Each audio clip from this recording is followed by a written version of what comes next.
इस time sir जो social media पे ज्योति मौर्य और आलोक की बात चर्चाएं चल रही हैं, तो उनके बारे में आप क्या कहना चाहते हैं सर? क्योंकि लोगों से मैंने सुना सर, तो मुझे बहुत ज़्यादा उनके समझ नहीं आई चीज़ें। सर एक बार मैं आपसे आपका ओपिनियन लेना चाहती हूँ, आप उनके बारे में क्या कहना चाहते हैं? देखिए, सोशल मीडिया से तो मैं बहुत दूर पहले से हूँ। सर बिल्कुल आप दिखते नहीं है और सोशल मीडिया एक बहुत बड़ा माध्यम है लोगों की अर्निंग का, लोगों की टीआरपी का, लोगों की प्रसिद्धि का। एक्चुअल में जिसके अंदर समाज सेवा का भाव होगा, वो समाज से जुड़े काम करता है, ग्राउंड पे करता है। हमें सोशल मीडिया, टीवी, इन सब चीज़ों से बहुत लगाव नहीं है, बहुत मोह नहीं है, बहुत कुछ हमें अर्न नहीं करना है वहाँ से। सर आप सही कह रहे हैं। अगर हमारा उद्देश्य समाज कल्याण का है तो हम समाज से जुड़ी बातें करते हैं, समाज के लिए काम करते हैं। सवाल आपका ये है कि ज्योति मौर्य और ये, तो मैंने भी सुना ही है, देखा ही है, मीडिया के यूट्यूब और इन सब चीज़ों पे फैला हुआ है। तो इसमें तो बहुत सारे लोग अपनी टीआरपी के लिए, अपनी अर्निंग के लिए लगे हुए हैं, तरह तरह के वीडियो अपडेट करके, एडिट करके डाल रहे हैं। लेकिन अगर आपका ग्राउंड का सवाल ये है कि हमारा ओपिनियन क्या है, तो शिक्षा होना, शिक्षित होना दोनों अलग बात है। एक एसडीएम रैंक की बंदा हो, पीसीएस हो, आईएएस हो, अगर उसके अंदर संस्कार है, सभ्यता है, संस्कृति है, उसके बाद उसके पास उच्च कोटि की शिक्षा है, तो वो शिक्षित माना जाता है। एक अच्छी डिग्री लेकर के एक अच्छी पोजीशन पे पहुंच जाने से ज़रूरी नहीं कि वो शिक्षित हो, क्योंकि संस्कार और सभ्यता अगर उसके अंदर नहीं है तो वो शिक्षित नहीं माना जाएगा। तो हो सकता है कि शिक्षा का अभाव वहाँ दिख रहा हो, और एक बड़ी पोजीशन, बड़ी कुर्सी पे बैठने के बाद बहुत सारी जनता, बहुत सारे लोग उनसे एक ऐसी उम्मीद करते हैं कि एक हमें उचित सलाह मिलेगी, उचित समाधान मिलेगा। ऐसी सीट पे बैठे लोगों का मजाक अगर ये समाज कर रहा है, समाज उड़ा रहा है, तो मुझे लगता है कि कहीं ना कहीं शिक्षित होने में एक बहुत बड़ा शक है। डिग्री लेकर के उस जगह बैठे हुए हैं और अपना काम कर रहे हैं, जो भी है, लेकिन जिस तरीके से समाज के निचले स्तर के लोग भी मजाक उड़ा रहे हैं, इसका मतलब वो अपने आप को शिक्षित नहीं महसूस करते, और शिक्षा का बहुत बड़ा अभाव दिख रहा है। सर आज मुझे भी पता चला शिक्षा और शिक्षित में आपसे।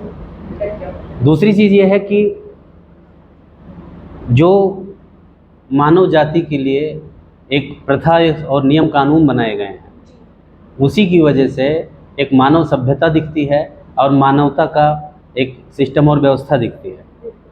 जैसे जैसे हम उस सिस्टम और व्यवस्था से दूर होते हैं, कहीं ना कहीं हमारा कल्चर, हमारी सभ्यता पशुओं जैसी हो जाती है। तो उस कल्चर में पीसीएस, आईएएस या कोई सामान्य आदमी कोई भी आ सकता है। शादी, विवाह, परिवार, ये सब एक तरह से एक नियम है, एक कानून है, एक व्यवस्था है, और एक शासन है, एक अनुशासन है। अगर हम उससे परे हैं, उसको नहीं मानते हैं, तो किसी के साथ मिलना हुआ, किसी के साथ घूमना हुआ, किसी के साथ बैठना हुआ, किसी के साथ कुछ भी कर सकते हैं, तब तो पूर्ण आज़ादी है।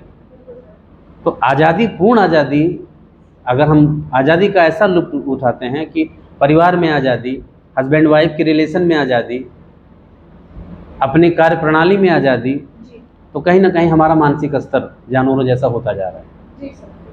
हमारा एक दायरा है, उस दायरे के बीच में हमें अपनी आज़ादी का लुत्फ़ उठाना चाहिए। हस्बैंड वाइफ के साथ इस तरीके के जो विवाद सामने आ रहे हैं, अगर एक परिवार, एक हस्बैंड वाइफ मिल करके इस मामले को किसी नतीजे पे खुद नहीं ले जा पाए और वो पब्लिक प्लेटफॉर्म पे आ गया, सोशल मीडिया पे आ गया, तो कहीं ना कहीं ये एक कमजोरी है, ये उस परिवार की कहीं ना कहीं एक बहुत बड़ी वीकनेस है। अब उसमें कौन बुरा है, कौन अच्छा है, इसका आकलन करना तो थोड़ा सा मुश्किल है, क्योंकि उस विषय की जानकारी पूर्ण रूप से हमें नहीं है। लेकिन माध्यम से, किसी भी माध्यम से जो हमारे पास चीज़ें आ रही हैं, उसमें हम यही समझ पा रहे हैं कि अगर वो कहीं सफाई कर्मचारी के पद पे बंदा काम कर रहा है, तो वो महिला, एक तो महिला, दूसरा पढ़ी लिखी महिला, वो अपनी गंभीरता का पूरा परिचय नहीं दे पा रहे, और उसकी वजह से समाज की जितनी भी महिलाएं हैं जो अपने करियर के लिए, अपने विकास के लिए एक नया पहल और एक नया प्रयास कर रही हैं, उन सब के लिए एक प्रश्न चिन्ह बन गया है। तो सम्मान और समानता, ये दोनों बातें तभी एप्लीकेबल हैं, तभी लागू हो पाएंगी, जब हम हमारे द्वारा बनाए गए या संविधान द्वारा बनाए गए या समाज द्वारा बनाए गए नियम कानून हैं, उनके दायरे में हम रह करके नहीं सोच पाएंगे तो मनुष्य होने का या एक अच्छा परिवार होने का नतीजा यही दिखेगा जो हो रहा है।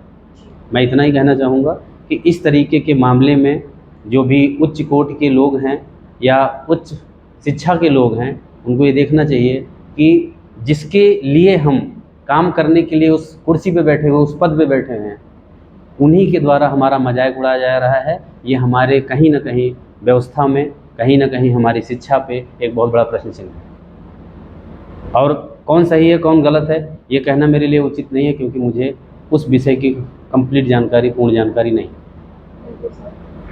ठीक है सर, धन्यवाद सर।